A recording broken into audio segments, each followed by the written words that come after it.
Vic Soto, pinalaya sina Pauline Luna at ang dalawang bata sa kanilang bahay.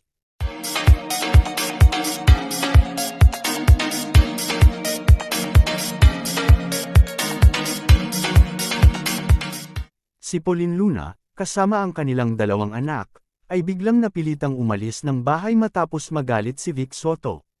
Nagsimula ang lahat nang magkaroon sila ng hindi pagkakaintindihan tungkol sa simpleng bagay. Nag-init ang ulo ni Vic at sa kalagitnaan ng pagtatalo, naisipan nitong palayasin si Pauline at ang mga bata. Labis na nagulat si Pauline sa galit ni Vic dahil hindi niya inaasahan ang ganitong reaksyon. Bitbit ang kanilang mga gamit, lumabas ng bahay si Pauline na halos lumuluha. Ang mga bata naman ay nagtataka at walang kamalay-malay sa nangyayari. Naglakad sila palayo habang sinusubukan ni Pauline na kumalma at mag-isip ng susunod na hakbang. Maraming katanungan ang pumasok sa kanyang isipan kung paano haharapin ang sitwasyon. Sa kabila ng sakit na nararamdaman, sinikap niyang maging matatag para sa kanilang mga anak.